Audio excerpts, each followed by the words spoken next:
একটা সময় ধরুন আপনার বয়স 27, চাকরি খুঁজতে খুঁজতে ব্যাংকের দরজায় দরজায় ঘুরছেন, অথচ আপনারই সমবয়সী কেউ ওই ব্যাংকের ম্যানেজারের চেয়ারে বসে আছে। আবার এমনও হতে পারে রাস্তায় হেঁটে যাওয়ার সময় দেখছেন কেউ নিজের টাকায় কেনা দামি গাড়ি চালিয়ে চলে যাচ্ছে। তাহলে পার্থক্যটা কোথায়? প্রথমেই আসে পরিশ্রমের গল্প। যারা আপনার চাইতে এগিয়ে তারা আপনার চাইতে বেশি পরিশ্রমী, এটা মেনে নিতে হবে। মনে রাখবেন, ঘুমানোর আর ভোর দেখার আনন্দ একসঙ্গে পাওয়া যায় না। শুধু পরিশ্রম করলেই সব হয় না, কারণ গাধাও পরিশ্রম করে, কিন্তু সে বনের রাজা হতে পারেনি। আপনার পরিশ্রমের ফলাফলই আসল। তাই আপনাকে ঠিক করতে হবে আপনার পরিশ্রম কতটা ফলপ্রসূ হচ্ছে। আপনার জীবনের 24 ঘন্টা আর আমার জীবনের 24 ঘন্টা তো সমান। তাহলে কে কিভাবে এক্সট্রা মাইল এগিয়ে যাবে?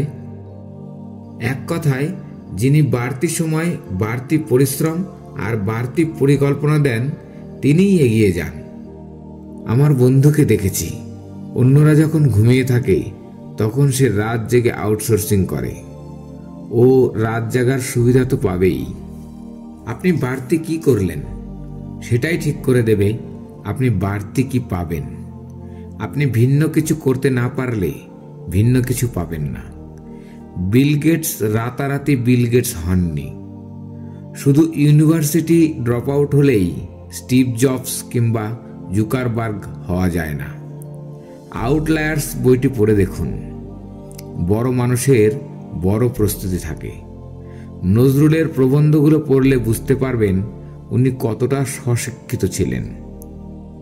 শুধু রুটির দোকানে চাকরিতেই নজরুল হওয়া যায় না, কিংবা স্কুল কলেজে না গেলেই রবীন্দ্রনাথ হয়ে যাওয়া যাবে না।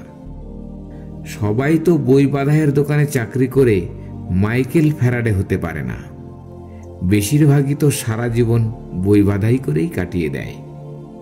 স্টুডেন্ট লাইফে কে কি বলল সেটা নিয়ে মাথা ঘামাবেন না।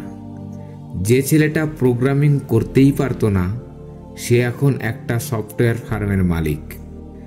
যাকে নিয়ে কেউ কোনোদিন স্বপ্ন দেখেনি, সে এখন হাজার হাজার মানুষকে স্বপ্ন দেখতে শেখায়। কেরিয়ার নিয়ে যার তেমন কোনো ভাবনা ছিল না, সে সবার আগে পিএইচডি করতে আমেরিকায় গেছে। সব পরীক্ষায় মহা উৎসাহে ফেল করা ছেলেটি এখন একজন সফল ব্যবসায়ী। আপনি কি পারেন কি পারেন না, এটা অন্য কাউকে ঠিক করে দিতে দেবেন না। আপনি আজ যা করছেন সেটাই ঠিক করে দেবে আপনার ভবিষ্যৎ। শুধু ভাবলে চলবে না। বিল গেটস, স্টিভ জবস বা জুকারবার্গ রাতারাতি বড় কিছু হয়ে গিয়েছিল।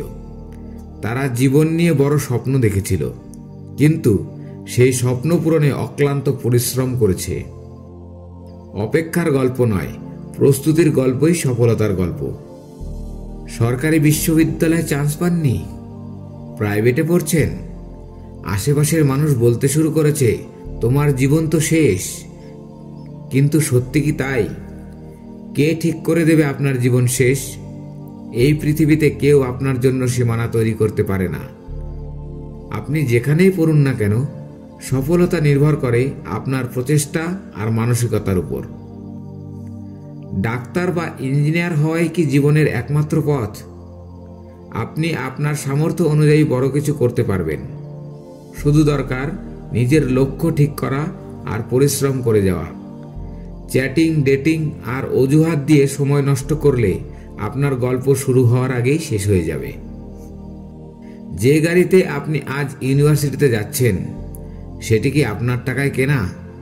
যে মোবাইল দিয়ে সোশ্যাল মিডিয়ায় সময় কাটাচ্ছেন, সেটি কি আপনার নিজের উপার্জনে কেনা?